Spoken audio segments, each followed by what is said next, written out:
pues tú compras materias primas, las transformas mediante máquinas, y le estoy hablando del negocio particularmente de Bimbo. Transformas esas materias primas y al momento de transformarlas les agregas valor, ¿no? Porque entra harina, entra azúcar, entran varios ingredientes, agua, y bueno, eso sale en un pan, ¿no? En un producto. Y ese producto empacado, pues es el valor agregado que yo le doy a esta materia prima, que a través de una distribución hago que llegue al cliente final. Entonces, esto, pues, obviamente este proceso que aquí está dibujado de una manera muy simple, pues tiene ciertas premisas. Y esas premisas, pues tienen impacto en mi estado de rentabilidad. Como financiero, debes de tener claridad cómo estas premisas, si están en niveles adecuados en tu estado de rentabilidad, o si hay oportunidades que junto con los responsables, ya sea de compras, de supply chain, de logística, puedes identificar productividades. Y ahí es donde nacen los proyectos. Yo puedo tener proyectos para incrementar mis ventas porque necesito capacidad, o puedo tener proyectos para mejorar mi costo, que nosotros les llamamos proyectos de productividad, ¿no? Que eso me permite mejorar mi resultado, hablando del EBIT o el EBITDA. Entonces, es de suma importancia conocer su negocio. Nosotros aquí en Planeación Financiera somos como medio el despacho de análisis de la Dirección General, y pues estamos habituados también a analizar no solamente negocios como el de Bimbo, sino inversiones nuevas, ¿no? Inversiones, por ejemplo, en servicios electrónicos, ¿no? En servicios electrónicos, que significa, oye, servicios financieros, pago de servicios, todo ese rollo.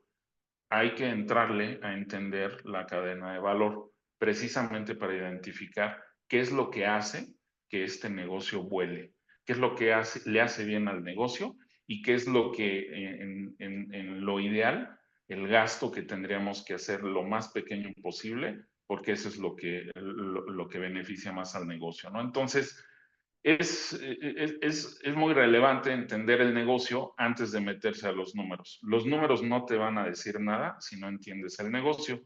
Y yo, como habitualmente le digo al equipo, no tiene, o sea, nosotros no podemos decir el número salió así. Nosotros tenemos que decir el resultado fue positivo, pero tenemos que dar las razones por una disminución en materias primas, por una mejora en productividad, por un mejor consumo, una mejor rotación en el punto de venta. ¿Por qué? Porque conocemos el negocio, y al momento de interpretar los números, entendemos la historia de lo que le pasó al negocio. Y ahorita vamos a ver que eso obviamente pues también nos sirve para contar la historia de qué queremos que le pase al negocio hacia adelante. Ustedes me detienen si hay dudas, porfa, Inar. Sí, claro, a lo mejor vale la pena si alguien va teniendo una duda, la puede ir escribiendo en el chat y yo las voy consolidando para pasárselas a nuestro invitado. Adelante, Ok, don. ahora, ¿cuáles son los retos? Y ahorita voy a hablar específicamente en los retos de los temas que me enviaste de financiamiento, eh, pero hablando de los retos del rol de finanzas dentro de un negocio, pues obviamente el reto es mantener la salud del negocio, ¿no? ¿Y eso qué significa? Pues mantener la rentabilidad que nos exige nuestro accionista. Nosotros le entregamos el CEO, su responsabilidad es entregarle resultado al accionista, y nuestra responsabilidad es darle todos los elementos al CEO para mostrarle que el accionista está recibiendo una muy buena rentabilidad por sobre el mercado, ¿no? Por el dinero que él puso. Entonces, ese es parte de los retos. ¿Y por qué lo pongo como reto? Porque, bueno, en el entorno que que nos encontramos actualmente, y en la dinámica del negocio, pues obviamente cada vez se puede complejizar ¿cómo se llama? Algunas medidas de rentabilidad. No tanto en el total, porque al final en el total lo mides y eso te lo da el estado financiero, sino en las iniciativas o en las estrategias que decide tomar el grupo. Y entonces en esas iniciativas o estrategias también tenemos que explicarle al accionista que estamos yendo por el rumbo correcto y eso, bueno, pues el accionista solo lo ve con números, ¿cómo se llama? Con números de rentabilidad, con tasas de retorno. Oye, Ramón, Ahora, me sí, preguntan aquí, me dicen, oiga, encontramos un dato que la WAC de la empresa es de 10,64%. ujú, ¿Ese costo lo usan para evaluar los proyectos que comentan?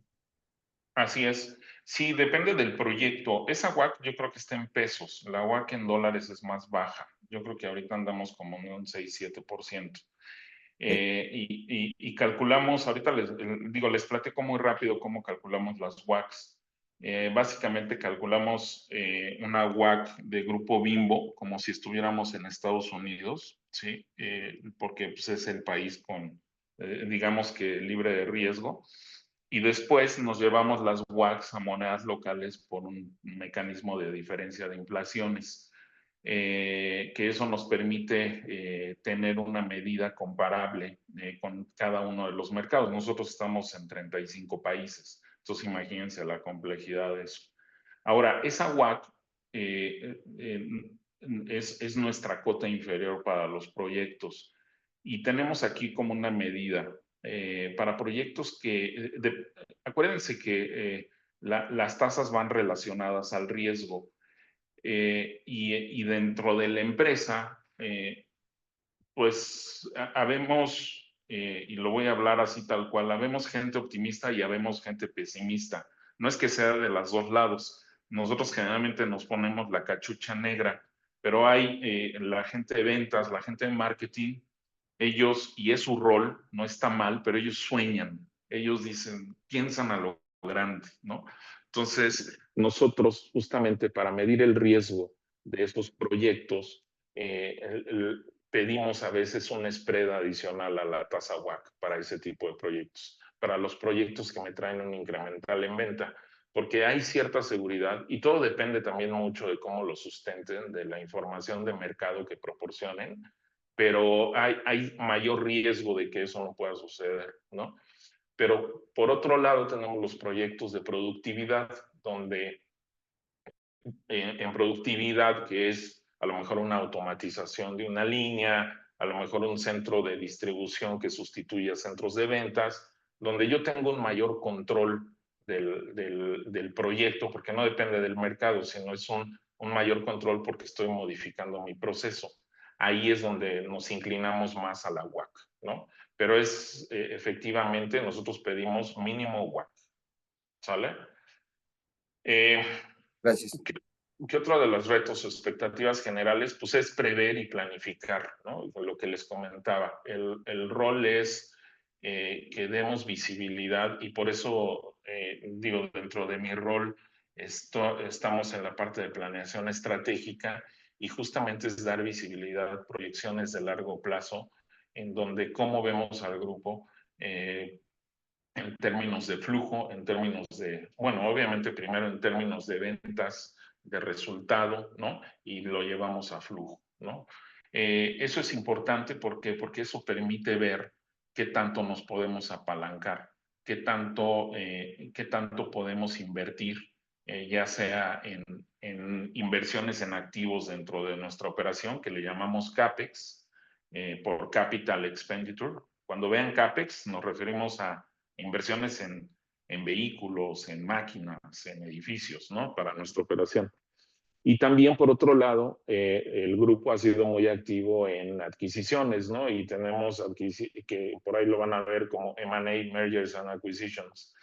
Entonces, tenemos que medir todo eso para ver, oye, ¿a qué nivel queremos llegar en nuestra visión? Déjenme ponerlo ahorita en 2030 y entonces, con base en eso, pues tenemos que hacer unas proyecciones. La dinámica del mercado, los ciclos económicos y los ciclos económicos que ya no sean ciclos, sino que son vaivenes económicos con guerras que tenemos en Europa del Este, en Medio Oriente, pues todo eso nos mueve y cada vez se vuelve más complicado, ¿no? Esos retos, pues al final, esa proyección, pues al final tenemos escenarios de proyecciones, ¿no? ¿Por qué? Pues porque cada vez se vuelve más complicado el tema.